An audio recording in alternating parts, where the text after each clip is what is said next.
competing at a combined weight of 405 pounds. They are the reigning, defending, undisputed Racing Dudes Triple Crown champions of the world,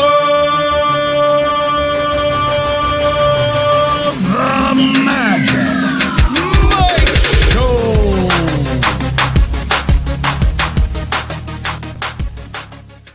What's up, everybody? I'm Magic. And I'm Mike.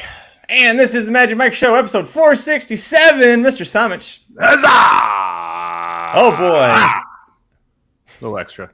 A little extra. I love it. If you thought we were going to talk about the Preakness today, you're wrong. We're not. We're going to be talking about Horseshoe Indianapolis because they have an awesome, first of all, they got an awesome card on Wednesday. But if you didn't know, their pick 5 sequence has an 11.99% takeout, so just under 12%. It's very player friendly. You get great results. The racing's usually pretty fair there with how the courses play. So when I proposed this to you, Mike, I was like, I really don't want to talk about the Triple Crown horses right now. I would love to actually just do some nuts and bolts handicapping. So you were game for it. I'm excited. How often do you play Horseshoe? Or I guess what I really mean is, how often is Horseshoe on the tournament circuit? Well, I actually play Horseshoe more than most tracks outside of the tournament circuit. This is I like the pick 5s here. Anytime there's a carryover, I'm involved in the carryovers because, like you said, low takeout, pick 5s. And it kind of is it's a little like Sam Houston in a way. And we talked a lot about Sam Houston earlier on, where you've got those low takeouts, but you also have situations where if you beat the favorite, the payouts balloon exponentially because there's a lot of favorite play. And the other thing, and this is not a knock, the morning lines are not wonderful there a lot of times. So you can take advantage of some faulty morning lines to be able to get 12 to 1s that go off at 3 to 1, but pay more closer to 6 or 7 to 1 in the pick 5 sequences because people don't include them because of the morning line. So solid track to play Monday, Tuesday, Wednesday. And I don't generally play tournaments there just because they start later and they're usually not as popular. But like I said, the pick 5s are good. I mean, I'm live in the late pick 5 right now. So sitting here with a little left. If anyone wants to tail the rest of the pick 4, it's 1-7 with 1-9-11 with 1-2-3-5-9 with 5-8-9. That's what I've got left in my pick 5. You talked about the morning lines, and I immediately thought of the last leg of this sequence, which is we're doing races 5 through 9. They do have a horseshoe. They have a quarter horse race after the sequence is done. So we're doing races 5 through 9 on Wednesday, May 24th. And race 9 specifically, we'll talk about it. The favorite, I was like, neither of us are using the favorite. It's like, I don't understand why this horse is the favorite. Some horses that were 15, 20 to 1 last out are now single digits. And I'm like, well, I don't understand that one either. So yeah, not knocking the morning line odds maker, but there is some interesting betting that goes on there, and hopefully we can take advantage of it. Aaron wants to know, do you play horseshoes? Yes, I'm actually very good at horseshoes. I would believe that. It's kind of like cornhole. It's a similar idea. I'm pretty damn good at it. It's one of those games that's like, I wasn't very good at beer pong, but those two games, the more I drink, I usually get pretty good at those. So horseshoes and bags should be part of the Racing Dudes Olympics whenever we get to just wipe the floor with team blinkers off. I mean, whatever games they want to lose in, just line them right up. I mean, I will say Aaron's probably pretty good at those. We'll leave it at that. Aaron's probably pretty good. Maybe he's Missouri good. He's not California good. Hey, listen, you bring in the ringer from. I'm more scared than I am Jared. That's 100% for sure. Yeah. That would, yeah. Aaron and Shotty versus Mike and Magic. That'd be a closer one, right? Because especially you got that middle of the country vibe where what else is there to do except go outside and throw horseshoes around that you're not using horses anymore. Anyways, we've got the Wednesday late pick 5 at Horseshoe Indianapolis. We'll probably call it Indiana Grand. We're still used to that from a couple of years ago, so forgive us. Yeah. Real quick fun fact. So when I was helping my parents remodel their basement in Saratoga, my actual project was to build a horseshoe pit in their backyard. So in Men's Health, they had like a build your own horseshoe pit. It was very easy to do. So we've got a horseshoe pit in the backyard. So it's like a Somich family thing. Whenever we're grilling on the deck, everyone goes down and plays horseshoes. I love it. I wish we had. I don't really live in an urban neighborhood, lots of apartment buildings. I don't know if anybody'd like it if I just suddenly created a horseshoe pit. There are things that kind of look like horseshoe pits when construction's going on. Maybe we'll take advantage of that. But like I said, we've got the late pick 5 at Horseshoe Indy on Wednesday, May 24th. Coming at you, races 5 through 9. Let's get into it. Riders up!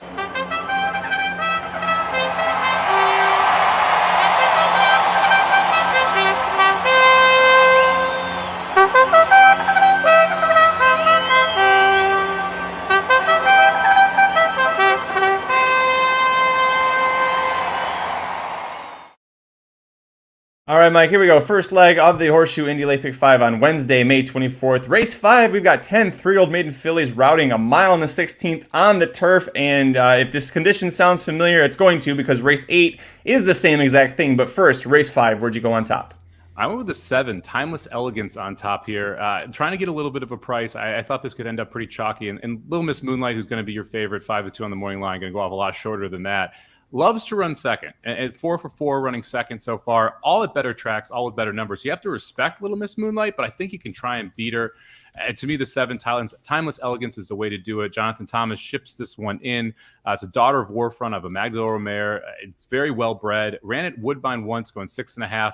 Made a nice middle move, and then just kind of tired toward the end of the race. I think is going to like this distance more. I think definitely going to like turf more. So I think those are both positives. Has a chance to be tactical here from a speed perspective as well. There's a couple horses who I think want to go forward, but can't necessarily keep it going for the full mile and 16th distance. I think Timeless Elegance sits right behind them and gets first run. I love the fact that you get Castillo up too. Thomas and Castillo together, 12 races in 2022 and 2023. 42%, 5 of those 12 winners with a $2.93 ROI. I think they keep that rolling here. So I'm going to try and kick it off here with a 5-1 winner on top, the 7 Timeless Elegance. We used the same horses that kind of flipped him around, but I completely agree with everything you said. And you know, the fact that this horse debuted at Woodbine, I'm not going to knock, because the horse is here at Horseshoe Indy for the second start, is not of that caliber, at least not yet, to be at a Keeneland, to be at a Belmont Park. Like Thomas is smart. He puts his horses in the right spot to try and succeed. And so we went to Woodbine. There's synthetic racing there. There's no turf racing yet available for them. So that's why we saw her debut up there. But yeah, we bring her back down here. All great points by Warfront out of Vendaglia Doro mare. Should absolutely love the turf, and I think is going to get a great stalking trip. And now we're going sprint to route as well. So you've got that going for. I did put Little Miss Moonlight on top, but you're right. You know, 4 good seconds, 4 starts, all good efforts. But at some point, you got to stop finishing second here. I do like that the last second came at Keeneland, going a mile and an eighth with IRAD aboard. So now we're cutting back half of a furlong. We're definitely taking a big drop in class to this spot. So we agree on 5-7. I did want to use the 6, and then I watched every race that the 6 has been in because she looks like Lone Speed. If this race was like 6.5, 7 furlongs, maybe she could hold on to win, but she does not finish her races at all. Yeah, I tried to make excuses too. I mean, like you said, she looks like she's going to be loose on the lead. You go back to that Keeneland race, you can make an excuse for it. Way tougher there, mile and an eighth on the turf. That was her only turf start.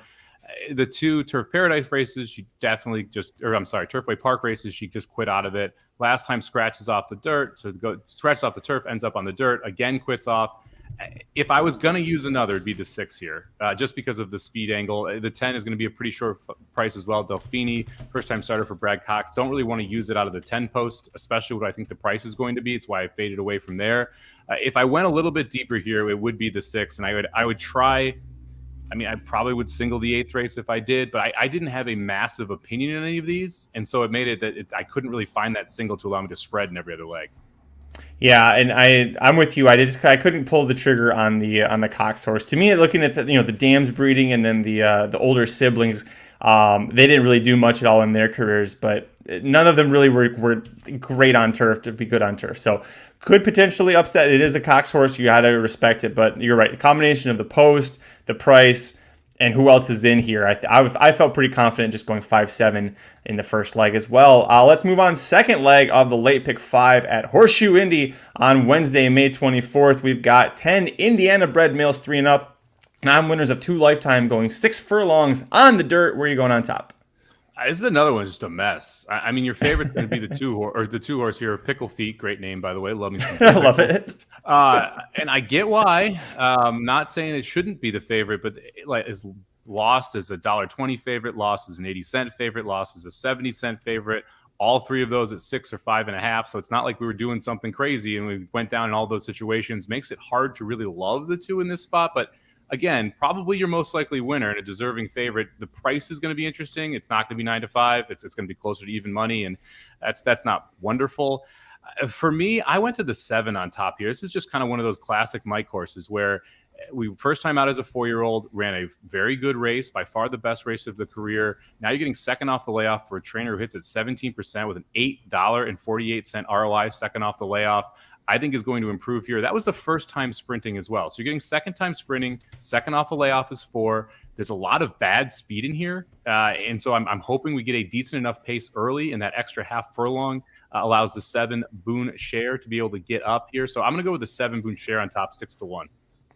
Again, we use the same 2 horses and just flip the order of them here. But if you go back and watch that last race from Bunge, I got to do the French way of it. The winner of that race, super easy lead, start to finish, was like as soon as the horse got on the lead and relaxed, just slowed it way down. And this horse is trying to come from way off. It hailed most of the field in the turn, rallied hard, and was one jump past the wire, was already a half length past. I was like, well, that's a horse I think is going to do well next time out.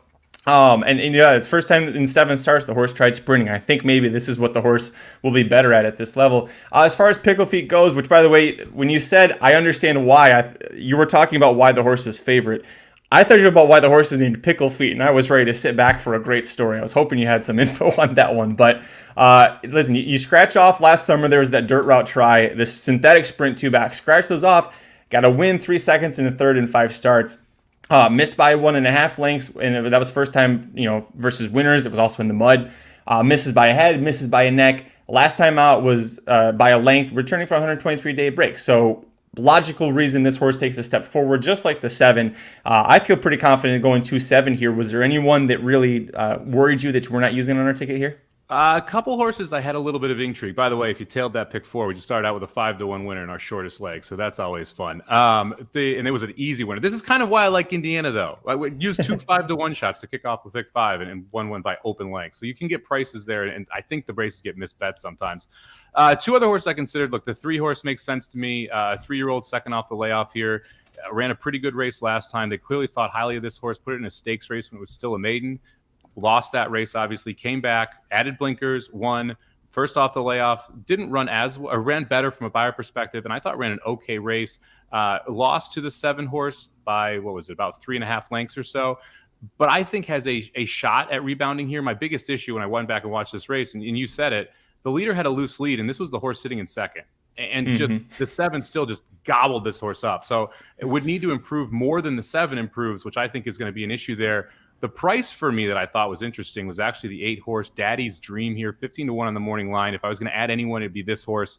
Breaks its maiden in first asking, goes into the allowance level, which is where we're at today, runs a pretty good second to a horse that comes back and wins next out. Then they jump it up into a $102,000 stakes race where they just went way faster than this horse wants to go early, and that meant there was no kick left late.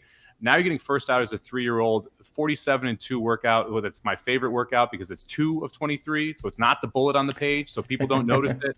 That 2 of 23 is still pretty darn good. So it looks like the horse is ready to fire. I think it might be cheap speed, but I think you could have a little bit of excitement in your life here if you included the 8, because I do think he'll be around toward the top of the stretch. Just the question of whether or not there's going to be enough in the tank. But at 15-1, if I was going to add anyone, it would be the 8 horse here. I'd kind of looked at the 9 slightly, but that was a connections play. Gennaro Garcia, Martin Perdoza Jr., I'll talk about them in the future race here. They're really hot together right now at Indiana Grand, but I didn't want to play 4-1 on a horse whose only effort that's even decent on page is going a mile against maidens last October. You look at what the horse has done since then, and in sprints and in routes, and none of it is just even remotely exciting. So, yeah, I'm with you. We'll go 2-7 on this one. We're hoping for a lot of, I think we saw the same things pace-wise as well, that there's a lot of cheap speed that's not going to really be able to hold on, and definitely horses that just kind of run in place and nobody wants to pass. So hopefully we get through this leg. We're going to go too deep in each of these first 2 legs, huh? Yeah, we are. I like that Aaron's in the background. He's salty over here. He's just firing off, asking if these are good workouts. I don't even know what horse he's referencing there, but he's got a horse. He's got a horse running at Prairie Meadows a week from today on Memorial Day in a 10K claimer. That horse is going to lose. Should I go to Santa Anita on Memorial Day? I've been debating this. Random tangent. Should I go down there? Why not? I mean, we got three solid races. Next Monday, by the way, better than next Saturday or Sunday from a racing perspective. You got 3 great races at Santa Anita. Churchill's got a couple stakes. I'm actually much more excited about Monday than I am Saturday or Sunday, which is not normal for the horse racing world. Yeah, it's the Grade 1 Game Lane, the Grade 1 Shoemaker Mile, and the Grade 1 Gold Cup are all going to be there. So Yeah, if you're going to be at San Anita on Monday, let Mike know. You hit him up. But anyways, we'll move on. Third leg of the late pick 5 at Horseshoe Indy on Wednesday, May 24th. Race 7. We've got 10 males 3 and up at the N1X allowance level, routing 1 1/16 miles on the turf. Where are you going on top? Give me the 8. Jackson's Gold on top here. This to me is a race where you got to fade the 3, and that was really where I kind of started my handicap with. Hard Rye Guy. He's got better numbers than these horses. He's coming in facing better than a lot of these horses, but it was 8-1 against this level last time. Now you're getting 3-1. The horse is going to get bet down pretty aggressively, and we're on turf. Did you notice what Hard Rye Guy's win percentage is on turf? It's not great. It's 0%. He's 0 for 11 on right. turf, and he's going to be the favorite in this race. To me, that's one where I'm like, okay, yep, we're going to try and go ahead and fade this horse. So I went with the 8 horse, Jackson Gold on top. Ran 4th behind Hard Rye Guy last time out, but broke from the 8 post that day, was wide on the first turn, made this massive middle move down the backstretch, and got tired. And you know what? It looked like he needed the race. And if you go back and you look at his previous races off layoffs, he kind of needed those races. And so I feel like as a 6-year-old, Jackson's Gold needed that race. Now you're getting second off the layoff. You're going to get a nice setup here for him as well. Perez clicking off at 20%. I realize the trainer is not very well known, but you got a pretty good jock riding for him. They are 1 for 5 in the last 2 years here at Indiana Grand. So, and I'm not going to call it Horseshoe Indianapolis. We're calling it Indiana Grand still. So I'm going to take Jackson's Gold on top, take a little bit of a shot here at 6-1 with this. Unfortunately, Pet, this is always one of my concerns, right? Bred, owned, trained, all same people. Little worried about that, or own a trainer, all the same. But I do think Jackson's Gold has a big shot here at 6-1 to upset the apple cart. I didn't use, but you make a good point for the 8 horse. I think this was the most I would say most difficult, most wide open race for as far as how I handicapped it. This is the deep. I went 4 deep in this leg as opposed to any other spot. So I don't hate the play at 6-1. Hopefully you get that price. I did use Hard Rye Guy on top. I did go back and watch that last race over this turf course last time out. And I really loved what I saw from him.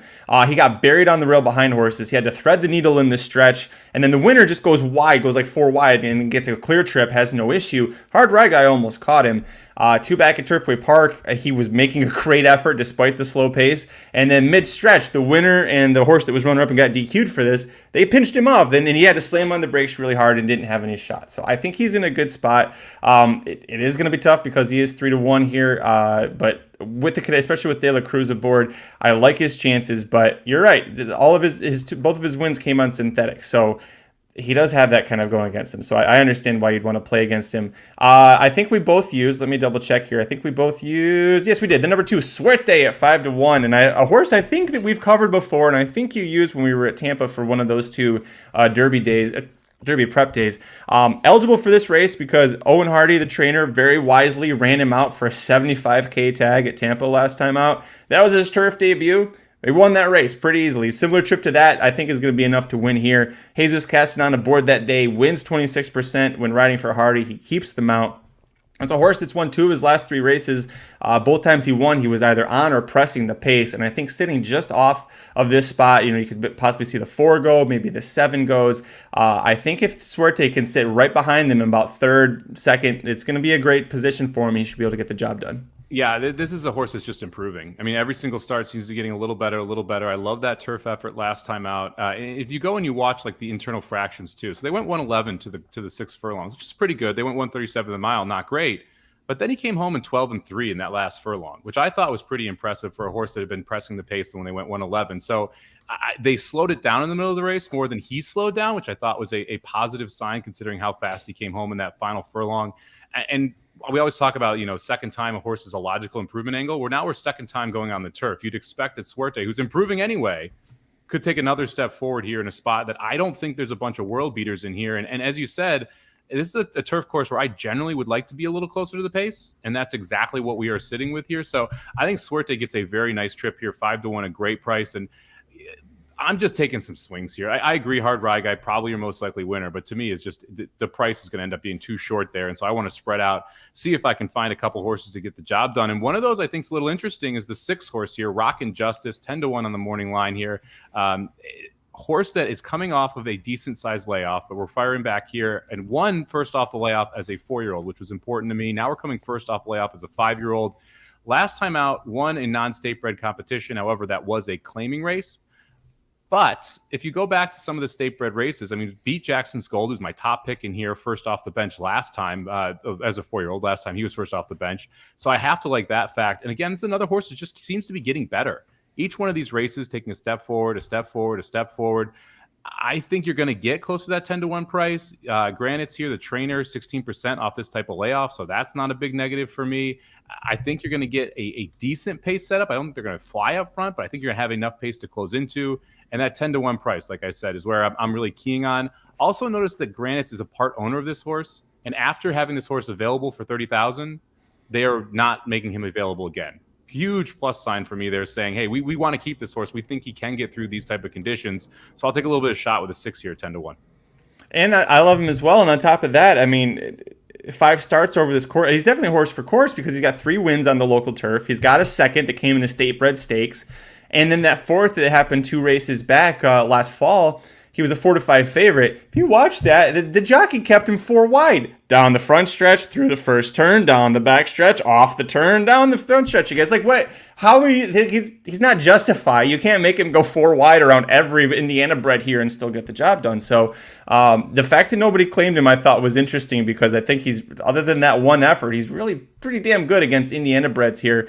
And like you said, that was open company claimers that he beat. So and that was I like the 6. Another good race late, too. They went 114 to 6 furlongs. They finished a mile and 16th in 144. They went 6s home.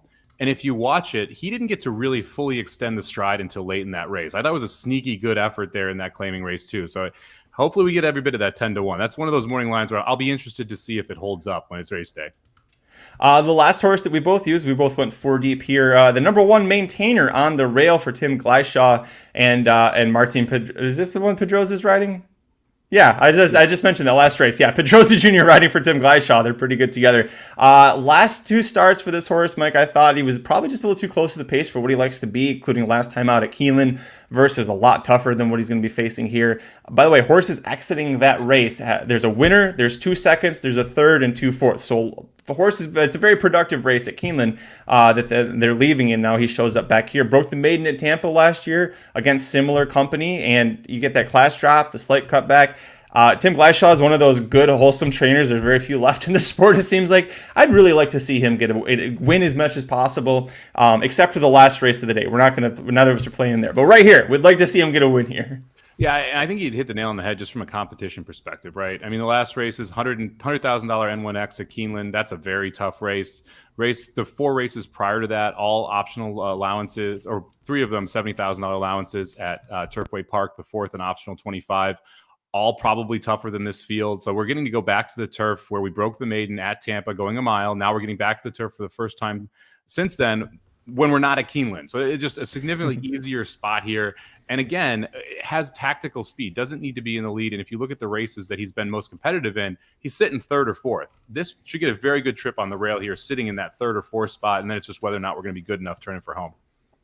People, if you don't remember who Tim Gleishaw is, he hasn't been on the national scene for a few years now, but he trained Buchero, who won the Grade 2 Woodford at Keeneland at one point, and he's a stallion right now in Indiana. Yeah, he's Indiana, so right now, and he turns out some real fast sprinters there. And they also had Bullard's Alley. They won a Grade 1 race at Woodbine back in his career. So Tim Gleishaw can handle good horses. Yeah, one of those trainer numbers that's kind of confusing here because he's 0 for 34 for the year, 0 for 8 right now at Horseshoe. But of those 8 horses, he's got 3 of them in the money. So it's one of those racing luck things with him more than anything else. He knows what he's doing from a training perspective. He's not one of these like really small time guys who's 0 for 34 and you never want to play. He's one of those guys that he'll get the job done. One horse that, before we move on, that I'd considered and didn't use, the 10 Rally Squirrel, which is going to fight Pickle Feet for best name for a horse in this sequence. You've got a great jockey trainer combo in Brittany Vandenberg and her husband, Chris Imai. They're very great together. My issue with Rally Squirrel is if he doesn't get the lead, I don't think he just doesn't have much fight in him. And I'm trying to picture a way that he wins without getting the lead. And from post 10 with some of the other speed in here, we talked about the 2 will be close to 7, the 4 might all go. I just couldn't put this horse in there. So, looked good at Hawthorne 2 back on the dirt, and then comes out of a race at Keeneland that was way too tough for him. But I just couldn't pull the trigger on the 10. Same for you? Yeah, I never really considered the 10 because of the post and the speed inside of him. I was back and forth on the 4, specifically between the 4 and the 1 who I wanted to put on the ticket. I think Mucho Mojo at 12-1 has a little bit of a shot here if he can get the lead. The problem is I think he gets pressed. And if he gets pressed, I'm not sure he can keep it going. But if I was going to add anyone here, it would be the 4, Mucho Mojo, at a little bit of a price. Dennis bringing up the 9 Cyclone Ranger, Brendan Walsh trainee at 15-1. He said, I don't have the PPs in front of me, but 15-1 is the horse that bad? Well, his only 2 good efforts in 4 starts were on the turf. Well, he's raced at Gulfstream Park on the turf. The only 2 good efforts were maiden claiming races. I thought that the pace just absolutely collapsed last time out in his race that he did win. So now he's first against winners. And I thought that for him to be able to close, it just was an epic pace collapse at Gulfstream. So I didn't have any interest in him in this spot, especially first time versus winners. Yeah, he faced Spy Novel in his career debut, and Spy Novel actually came back to win 3 times at Gulfstream. So that maiden score, or maiden claiming second place was actually better than it looks. But I agree with you. I mean, he really needed a pace collapse to be able to win last time out. Look, 15-1, if you want to include him, I don't hate it. Like I said, to me, this race is figuring out how to get around Hard Rye Guy. And if you're going to include a 15-1, there's worse places to look than trying to find one in this race. So don't hate it with the connections, but he needs to take a big time step forward. And it's first time facing winners here. And this is a group that, like, a lot of times these races at Indiana, especially when like Keeneland's running, you don't have that good of fields here. This is actually kind of a salty field for considering where all these horses are coming from versus coming from a 25 maiden claimer at Gulfstream.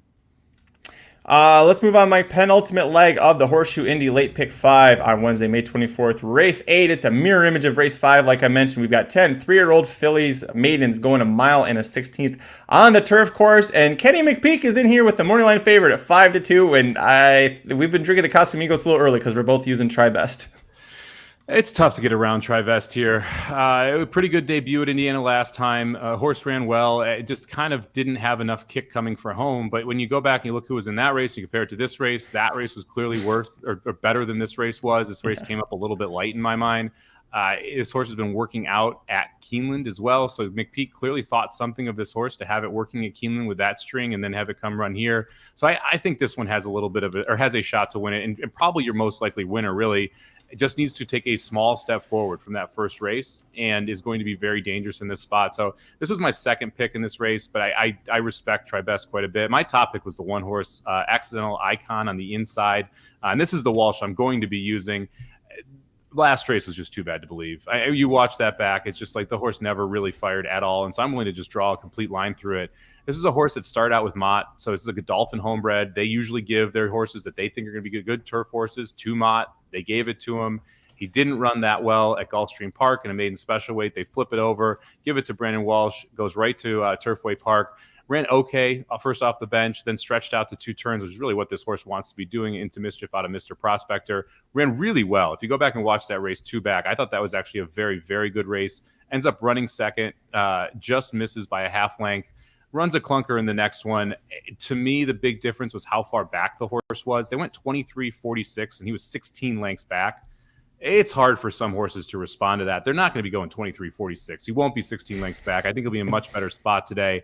And if he is, and he goes back and runs to that race 2 back, I think he is probably the best horse in here. So I put the 1 Accidental Icon on top at 9-2.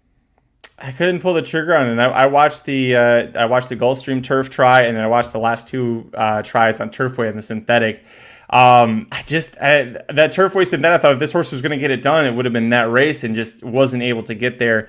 But if you look at the running lines, I mean, this horse is going to be way far off of it, and I don't see any kind of a pace collapse setup that we would have seen in potentially other races. I think that this horse has a better chance if she's in race 5 than if she's in race 8, just because of the pace setup. So I didn't use her. Especially at 9-2. I was really worried to use her here. I'm going to let her beat me, but I know you like her. I know Aaron likes her a little bit as well. So we'll see. Well, who's going to come out right, Magic or Mike and Aaron? Like, how does this usually play out? It's funny because you say like the pace setup, it needs to collapse. I think it benefits her to have less pace. I think she needs to be closer to the pace versus have it collapse and she runs into it. I think that the fact that they're going to go slower allows her to be close when she kicks versus having to be coming from 10 lengths back, right? I think what she wants is to be that 4 or 5 lengths back. And if we see it a lot of times, if you allow closers to be too close, they're going to outkick you late. And that's where I think this sets up well for her versus having that absolute pace collapse, which it's hard in maiden special weights to come back when you're 16 lengths back. The that Gulfstream race too, they went 24 and a half, pretty much 50, 114 and 4. Like, it was a slower race there too, but that was also first time on turf, and you're facing Alpha Bella, who's turned out to be at least better than all the horses that are in this group by far. So that's fine. Like I said, we're gonna have agreement almost the rest of this way here. You talked about Try Best. The horse that won that debut race, by the way, is she's a Cox horse that won by 4 lengths. Sired by American Pharaoh, out of a Galileo mare. Like, you look at it, you go, what the F was this horse doing in Indiana Grant? Like, why did Cox have this horse there? It's a Coolmore horse. It was kind of crazy. But in that race, she also was the only horse in the Super that rallied. The top 3 horses in the finish ahead of her, all part of that early mix. The pace setter fitted to 5th, 2.5 lengths behind Try Best. So just to kind of further emphasize why we're taking a McPeak horse at a short price, I think is a good reason there. Next up for me, number 6, Mischief Lily at 4-1, who I know you also used. Good second on dirt, had to fight between and around horses last time out.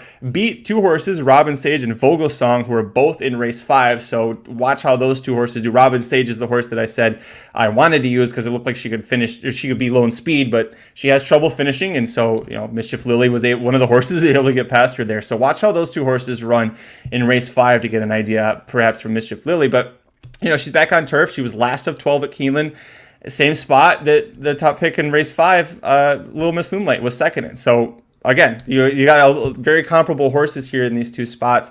I think that she's going to take a good step forward here back on turf. I think she's also the pace, and that really to me was the reason I used the 6. I think we talked about how there is going to be a more tepid pace here. Figuring out who makes the lead, I think, is a big part of this. And to me, Mischief Lily is the most likely horse to make the lead. And if that's the case, she could take them a very long way here. So I felt from a pace perspective, that's why you had to include Mischief Lily in here. So I'm going 1-4-6. Are you using anyone besides 4-6? I am. I got a long shot I'm going to use. Number 2, DDB, 12-1, horse starter, career on synthetic. Ran well in the mud at Keeneland, willing for 20K tag. Both of those starts were routes, so clearly this horse was meant for 2 turns. And that's especially notable because she was with Wesley Ward, and Wesley Ward loves to sprint horses. Like, that's usually where his best horses are at when they go 1 turn there. Eric Foster claimed her for 20K off Wesley Ward, runs her back protected and making her turf debut. She's by Kitten's Joy. Her dam was a grade 3 turf route winner in France. Like, it was a multiple stakes winner over there. Like, there's a lot of turf breeding here, and it's like Ward probably just debuted her on synthetic because there wasn't turf available at that moment. Because it wasn't, I'll go back and double check, but no, it wasn't a rained off the turf race that she was at Keeneland, so it's odd to me why she showed up there on the dirt. Maybe because her synthetic debut, which she just really kind of lagged around and didn't do anything. But listen, the breeding screams this should be a horse for turf. We're going to be protected after being claimed last time out. And Corrales is a strong jockey. He's 17% at Horseshoe Indianapolis. He's 22% when he rides for Eric Foster. So I like that as well, as at least as far as the long shot goes. I think that she needs to take a big step forward to contend, but the breeding says that she's made for turf. So if she does handle the turf, I think she's going to be really dangerous here. Yeah, the 2, DDB, and the 8, Paleta, were 2 that I would have included on this ticket if I could find a single, because I think both of them have a shot at winning at a price here. You made a great point for DDB. The main reason I left off was actually because it was claimed off Wesley Ward. It's generally not something I love to do. The horse was in for 20K. I like the fact that they're moving it up so aggressively. I think that's a positive, but claiming off Wesley Ward, generally not something I'm trying to bet back. But Eric Foster is 19% with a $5.14 ROI off the claim. So that doesn't suck. So I can see him allowing the horse to take a step forward here.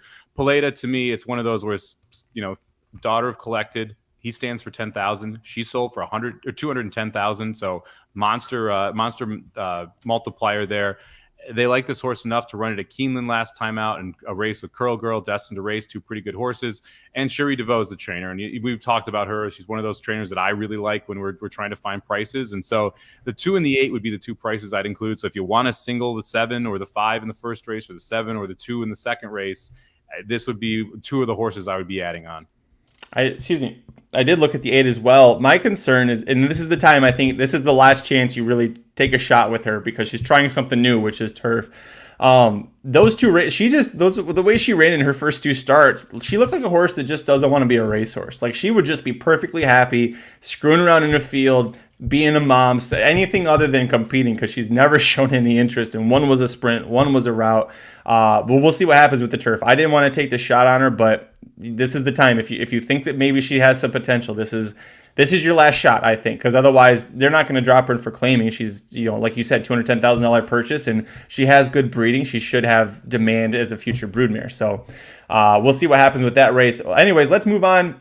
A fifth and final leg of the late pick 5 at Horseshoe Indy on Wednesday, May 24th. Race 9, 8 Indiana bred males 3 and up at the N3L allowance level, routing a mile on the dirt. And this is the one where I said, this is a wacky morning line. I didn't quite understand this one.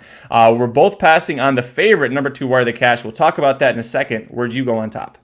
Yeah, this race I thought was interesting because I'm going to use 3 horses, and the shortest one's going to be 5-1 here. I'm going to go with the 6-horse Jericho Express on top. It's the second off the layoff for a 4-year-old, so we talked about that angle already. We know I love that angle here on this pod. And if you've listened to the podcast before, this is a horse who I think wants the mile.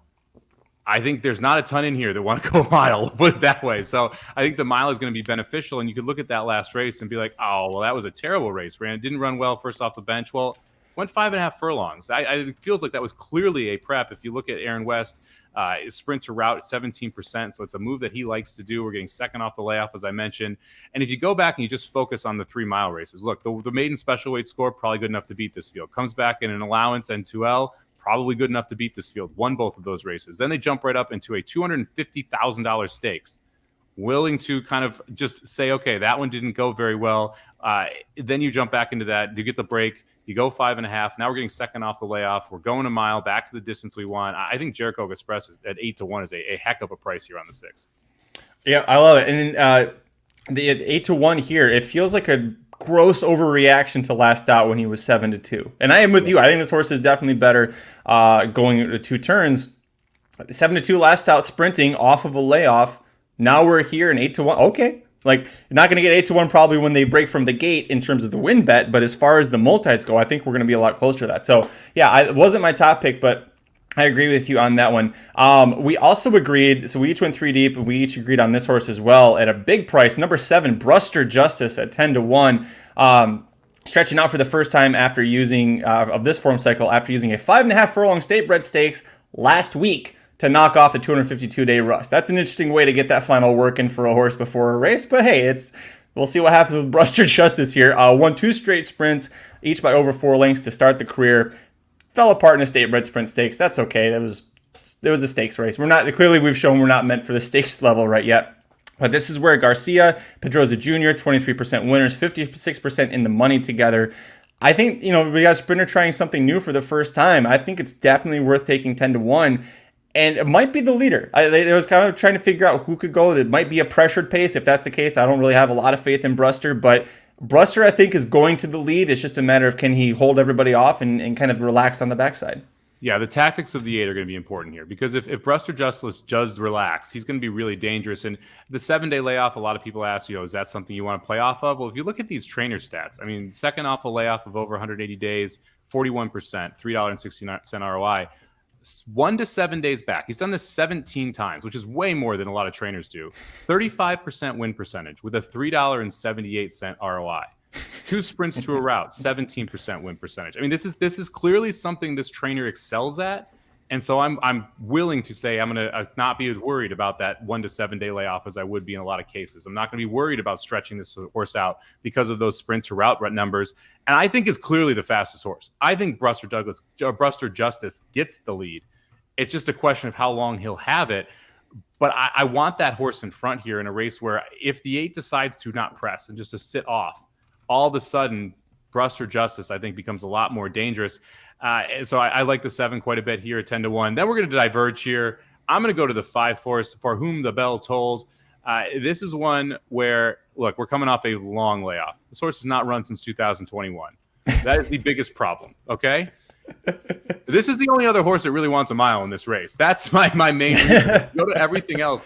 The 5 and the 6 are the only 2 horses that actually want to go a mile. I realize we're coming off a long layoff. I like the fact that we had a nice workout, 47-3 last time. And the workouts have gotten progressively better as we have gotten closer and closer to race day here.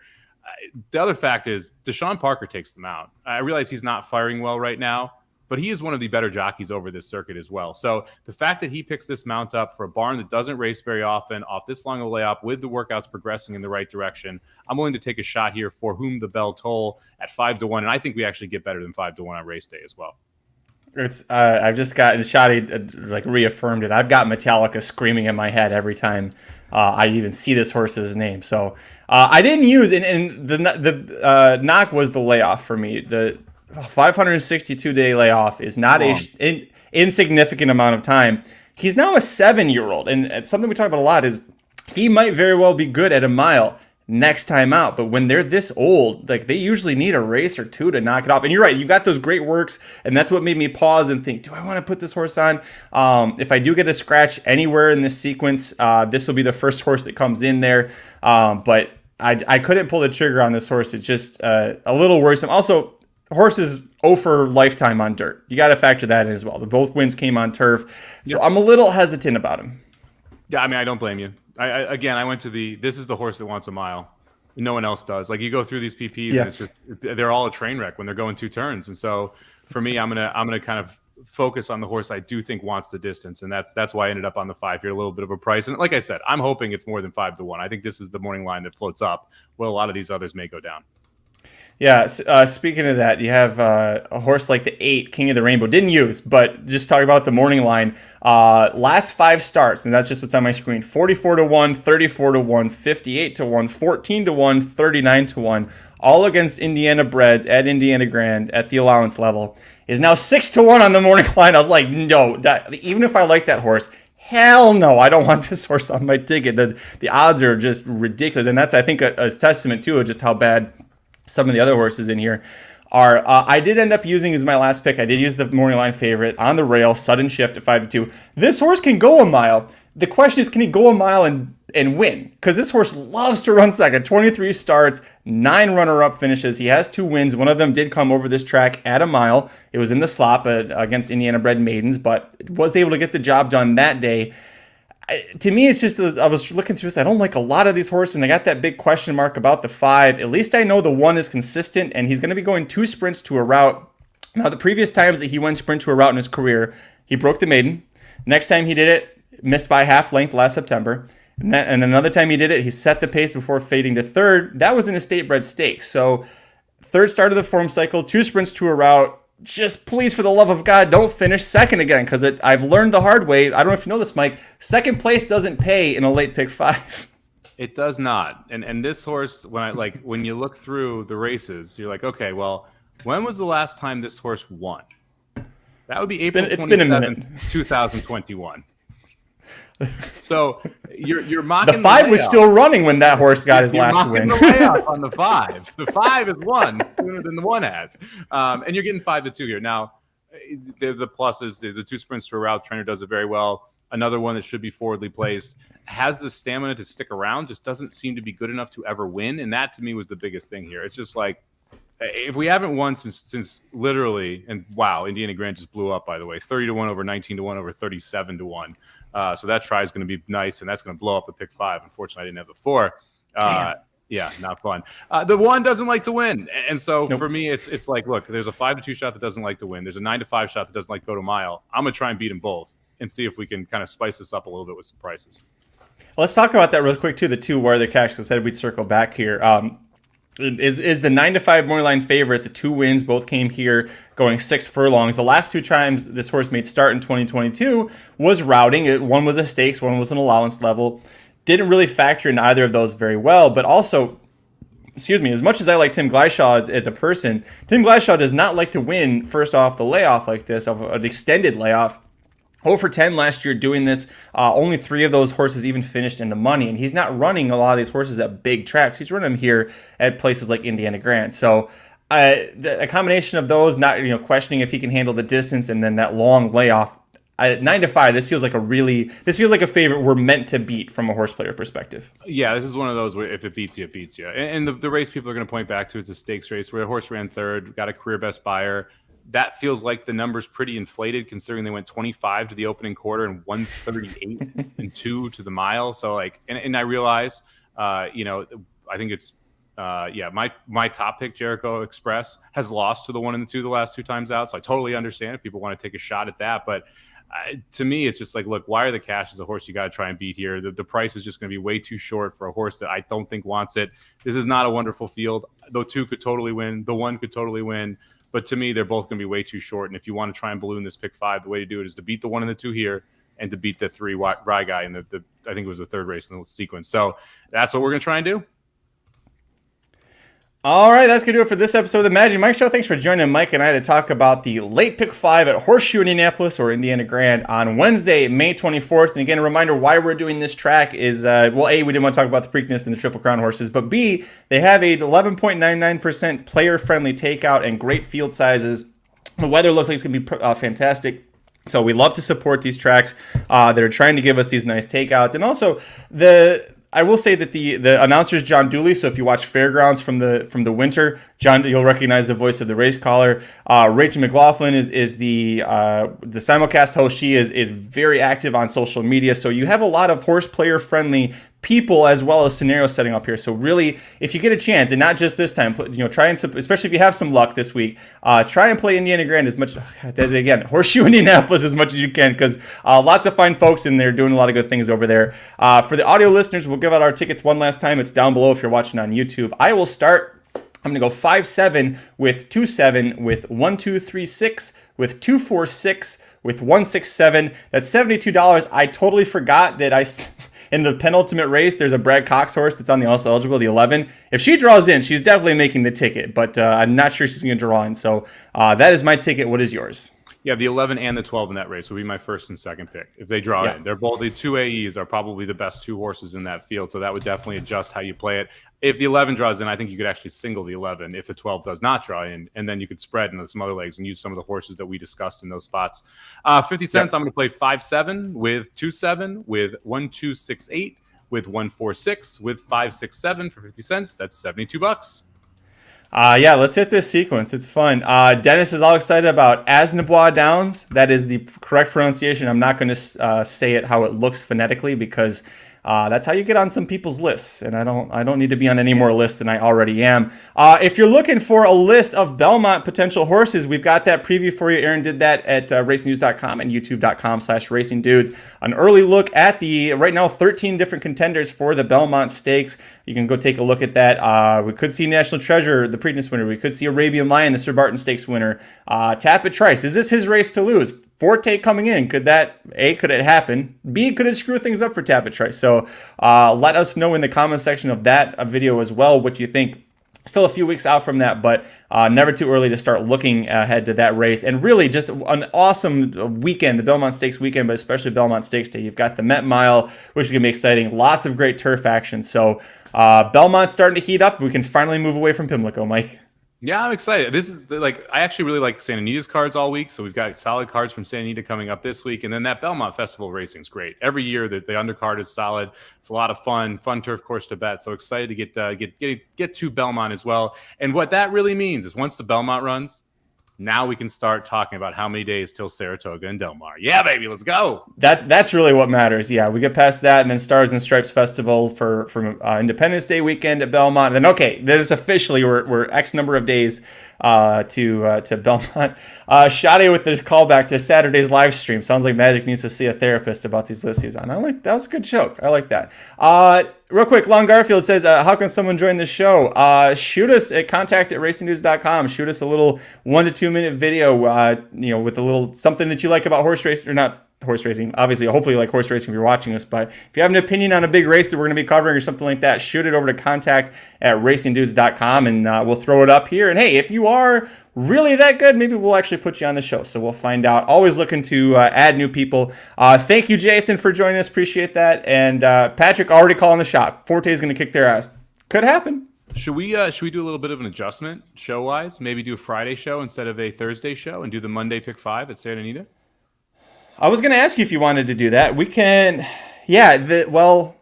No, we won't be able to. They won't have the cards drawn in time. On Friday, they won't have the cards drawn? They're drawing it Friday afternoon. We'll be live as they're releasing the card, I think. Dick move. Unbelievable. Yeah, that's why my email was so vulgar when I was sending out the the assignment. Yeah, explain that to me. Santa Anita's got jack shit happening from Santa Anita Derby until Memorial Day weekend. Why are you waiting until 3 days before your races to get those out? Like, that's stupid. Just draw them on Wednesday. I'm not even asking for a week in advance. I'm asking you for Wednesday, for God's sakes. So where are we going to go with this then? I guess we could go Santa Anita Saturday. They got 2 graded stakes that'll probably both be in the sequence. Oh yeah, that's Saturday. Yeah. So I was gonna say Sunday is the one where it's the state bred day. Yeah. Well, I'm saying that because we could say, look, if we can pick a sequence now, we could tell everybody if you have an opinion in the sequence, you could send us a video and we could play them during the races because we could start doing that on the Thursday show too. We just need to know what the heck sequence we're doing. That would be nice to do. Santa Anita's screwing it up for everybody. Lon, we would love to help you out, but you can blame Santa Anita for this one. We can't do it. That is a great thought. Let's see. We've got Triple Bend and Daytona on Saturday. Saturday's card at Santa Anita. So I have no idea what those fields are going to look like, though, either, because it's Santa Anita. Like, are they going to be 5-6 horse fields? We'll have to figure it out. We'll get better at this, so then we can tell people the sequence on Monday, so that they can send videos in for the Thursday show. Yeah, we may get better. We're literally just making this up on the fly. So, yeah, let us know. But you know what? You can find out where we're going by follow us on Twitter. I'm at Curtis Kalleward. He is at Somobomb18, number 1, number 8. Corporate Overlords at Racing_Dudes. If you do want some more Preakness talk, I'm sure Jared will spend a few hours on Thursday talking about it. So tune in for Blinkers Off then. Also tune in every Wednesday through Sunday. Well, Monday. This week might be a little different, but usually every Wednesday through Sunday at noon Eastern, 9 a.m. Pacific for dudes who bet daily. I've been crushing the bets over there with our best bets for every sport, for the sports and horse racing world. So please join us over there. And of course, join us on Thursday for wherever the hell we end up going. We're not sure. Until then, I'm Magic. And I'm Mike. Good luck this week, especially Wednesday, May 24th at the Horseshoe. The Magic Mike Show, where you hear the experts speak. The Magic Mike Show. Tune into the show every week. The Magic Mike Show. You can trust the show is the bomb because it's being brought to you by RacingDudes.com.